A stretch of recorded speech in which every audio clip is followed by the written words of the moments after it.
UERJ Entrevista. Temas atuais comentados por professores e pesquisadores. Um espaço para reflexão sobre o nosso dia a dia. Chegamos ao Setembro Amarelo, mês em que são desenvolvidas diversas campanhas de prevenção ao suicídio. Só que neste ano, estamos enfrentando ainda a pandemia de Covid-19. Para nos ajudar a refletir sobre esse assunto, convidamos Alberto Filgueiras, professor do Instituto de Psicologia da UERJ e coordenador do Laboratório de Neurociências, Cognição e Comportamento. O psicólogo é doutor e mestre em Psicologia Clínica com ênfase em Neurociências. Eu sou Eneida Leão e este é o UERJ Entrevista. Professor Alberto Filgueiras, obrigada por aceitar o nosso convite e fazer essa gravação aqui remota. É um prazer estar com todos e é um prazer sempre contribuir com a comunidade uerjiana. Nós é que agradecemos. Professor, segundo dados da OMS, o índice de casos de suicídio no Brasil tem aumentado nos últimos anos. Como você vê essa questão agora com a pandemia? O isolamento social, o medo da morte e outras sensações negativas podem agravar esses indicadores?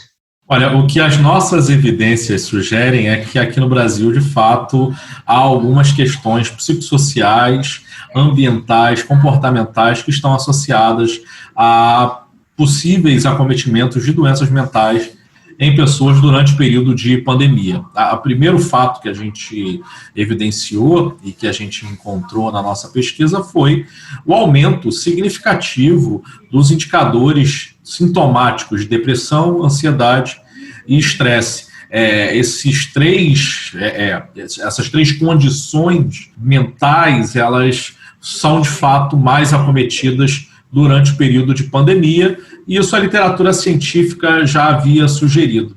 Talvez as coisas mais interessantes que nós tenhamos encontrado na nossa pesquisa tenha sido exatamente os aspectos mais sociais das demandas que apareceram em relação a tudo isso que está acontecendo conosco. E, de fato, há muita coisa a ser compreendida e estudada nesse momento. Você pode explicar um pouquinho como foi feita a pesquisa, como foi feito esse levantamento? Pois não, na verdade, no final de março, nós iniciamos a nossa primeira coleta de dados através de um questionário online. As pessoas eram voluntárias e a gente fez o recrutamento através das redes sociais. A gente teve resposta de 1.460 participantes nessa primeira rodada, no final de março. Depois nós fizemos uma nova coleta no final de abril, novamente fazendo a divulgação via redes sociais. Então o procedimento não mudou, o questionário também era o mesmo, mas a única coisa que mudou foi o tempo em que eles aconteceram, né? Teve aí um intervalo de 30 dias. Eram grupos distintos, né? Foram pessoas diferentes que responderam. Algumas pessoas eram diferentes, outras pessoas eram as mesmas pessoas, né? O nosso objetivo é que, de fato, fossem as mesmas pessoas para a gente poder fazer um acompanhamento longitudinal delas. No entanto, a gente também não proibiu que outras pessoas pudessem participar no meio do caminho, porque nós conhecemos, nós temos técnicas estatísticas bastante robustas que são capazes de detectar variações mesmo em amostras diferentes, né? Desde que a gente tenha aí um mínimo de pessoas que são as mesmas das amostras anteriores. Então, foi isso que foi feito.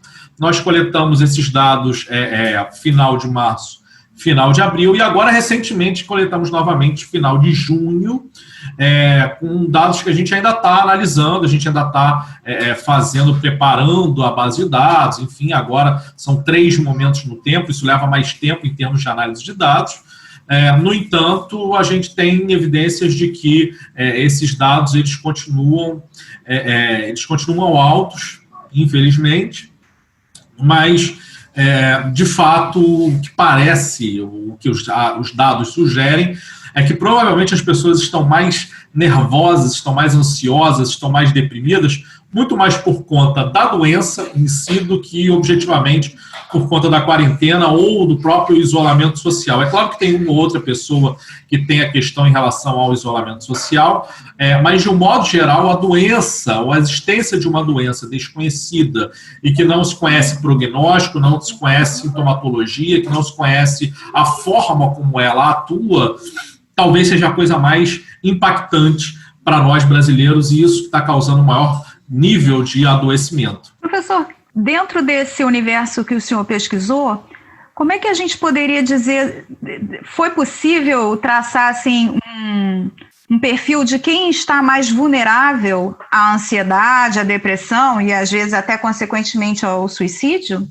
Na verdade, esse era o grande objetivo da pesquisa, porque anteriormente, em outras pesquisas realizadas durante outras epidemias de síndromes respiratórias em outros países, então Canadá, Austrália, Taiwan, China, outros países que de fato fizeram esse tipo de levantamento, né, o que se mostrou é que havia sim um aumento do adoecimento mental, né, dos sintomas de adoecimento mental na população em geral. Então, a gente também esperava que esse aumento ocorresse. A nossa pergunta de pesquisa era exatamente essa. Qual o perfil das pessoas que mais adoecem, considerando que não é possível dar atendimento a todas, né? Então, sabendo que existe essa impossibilidade, não só financeira, como também de pessoal, né? Não há psicólogos e psiquiatras suficientes para atender a todas as pessoas em adoecimento mental. Então, como é que a gente vai priorizar, né? Essa era a pergunta. Então, a gente precisava saber quais são as pessoas que estão em maior risco, né? E o que a gente encontrou foi, em primeiro lugar, as mulheres tendem a apresentar maior risco de adoecimento mental do que os homens, né? Então, é um olhar que tem que ser cuidado para as mulheres mais do que para os homens. Um outro aspecto foi pessoas que tinham ou que têm doença pré-existente que aumenta o risco da letalidade da Covid, e essas pessoas também apresentam maiores níveis de adoecimento mental da mesma maneira que pessoas que convivem ou que são idosos, né? Idoso também é uma condição aí de letalidade para a Covid-19.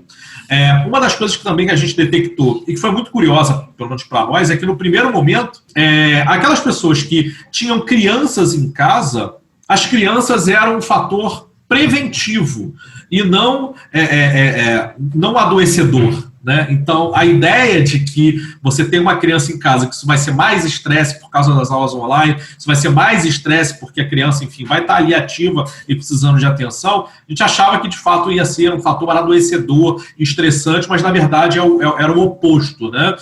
E parece que faz algum sentido no momento em que a gente pensa que a criança em casa, para o pai e para a mãe, na verdade você está tranquilizando os pais, os responsáveis, os familiares, de que a criança está em casa e não de que ela está na rua, sem que você saiba como é que ela está de fato se comportando e com quem que ela está entrando em contato, né? Então, nesse sentido, crianças, fator protetivo.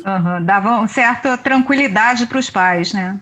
Sim, isso, dá tranquilidade para os pais, e essa tranquilidade reflete na saúde mental dos pais e dos responsáveis, de um modo geral, né? Mesmo que não sejam os pais, né? Mas os familiares que estão envolvidos com aquela criança, né?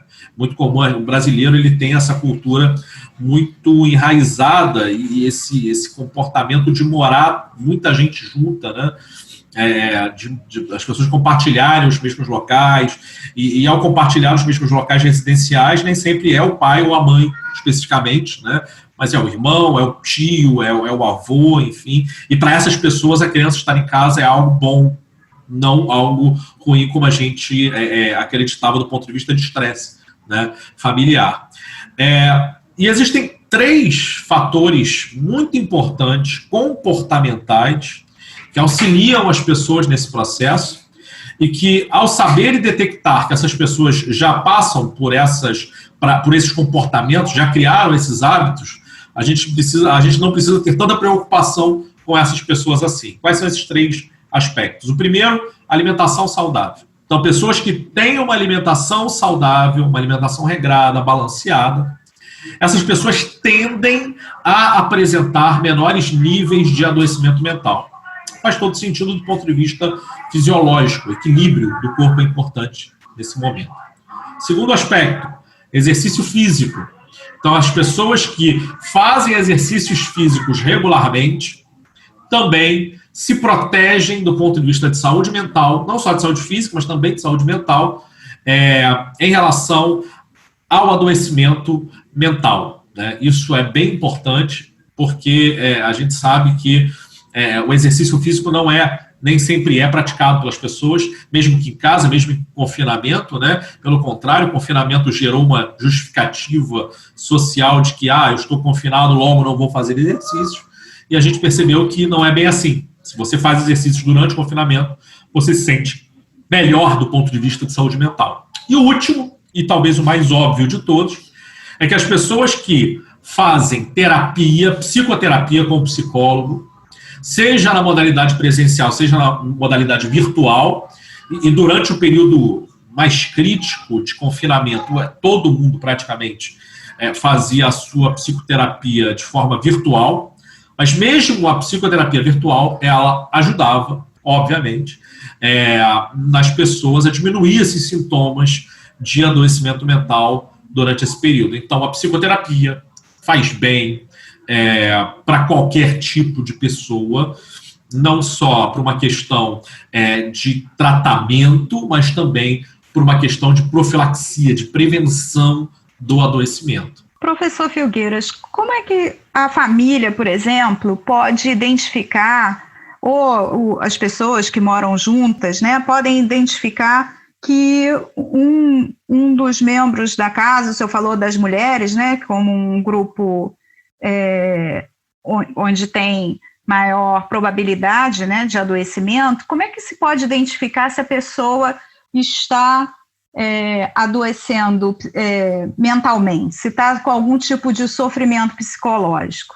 O ponto mais importante aqui, quando a gente está tentando detectar se de fato está acontecendo alguma coisa com alguém ou não, é olhar para os hábitos dessa pessoa e as possíveis mudanças que isso pode ocorrer, né? Então, se você tem uma pessoa que tem o hábito de tomar 2 banhos por dia, 1 banho por dia, né, que é o hábito do brasileiro, se essa pessoa tem o hábito de lavar a louça, de lavar a roupa, então fazer as tarefas domésticas de modo geral, se essa pessoa tem o hábito de fazer exercícios, e de repente ela começa a mudar, né, esses hábitos, começa a não ter mais vontade, hoje eu não estou com vontade de fazer exercícios, ou então hoje eu não estou com vontade de lavar a louça, se ela começa a apresentar essa diminuição da energia vital, essa vontade de fazer as coisas, se ela começa a apresentar medos muito difusos, e esses medos acabam impactando na qualidade de vida e na rotina dessa pessoa. Então, por exemplo,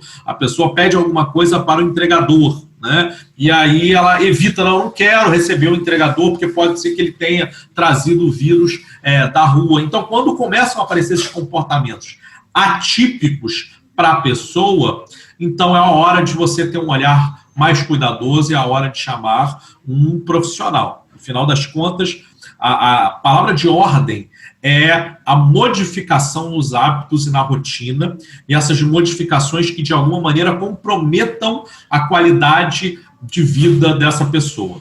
Em relação ao suicídio especificamente, professor, até pouco tempo havia um certo tabu em se falar sobre isso, né? A própria mídia não noticiava, enfim, ficava uma coisa meio velada, socialmente velada, né? E hoje o tema vem sendo mais debatido publicamente. A que o senhor atribui essa mudança? Conversar sobre esse problema ajuda na sua prevenção? Essa talvez seja a questão mais interessante em relação ao suicídio, porque é muito comum e a nossa sociedade ainda faz isso.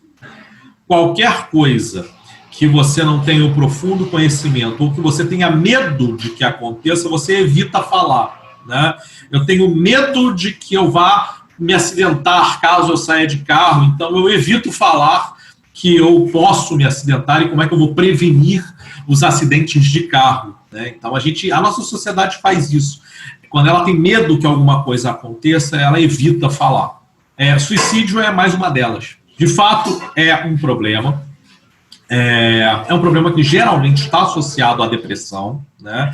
É uma dimensão aí mais agravada dos transtornos depressivos e talvez seja o final que ninguém deseja, apesar de o suicídio aparecer em outros cenários psicopatológicos que não somente a depressão, mas a quantidade maior vem nos transtornos depressivos ou transtornos do humor, como por exemplo o transtorno bipolar, né? A grande questão aqui é que é importante que as pessoas entendam o que a gente chama de psicoeducação, educar as pessoas sobre as dimensões psíquicas envolvidas no fenômeno do suicídio. E nesse sentido, campanhas como Setembro Amarelo, por exemplo, ou outras campanhas que tenham como objetivo elucidar, educar a população sobre o que é o suicídio e como ele pode ser prevenido, tudo isso é extremamente importante num momento como esse, né? E como um momento contemporâneo que a gente está vivendo, a gente está buscando qualidade de vida para as pessoas, e ao buscar dar qualidade de vida para as pessoas, a gente também busca diminuir o sofrimento. E o suicídio, ele é consequência, talvez a consequência máxima, de uma pessoa que está em sofrimento.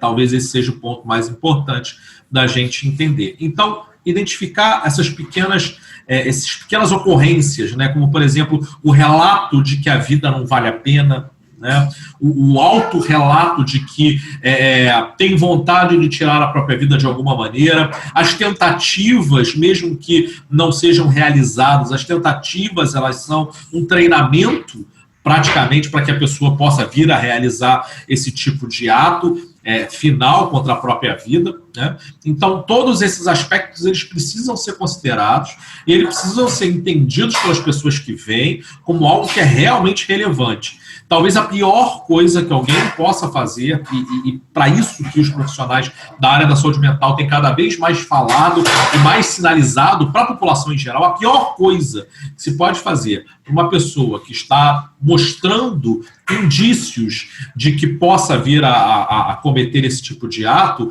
é diminuir a dor daquela pessoa, né? Não fica assim não fica triste não, isso é bobagem, olha, não faz isso é contra a religião, isso é contra isso, contra aquilo.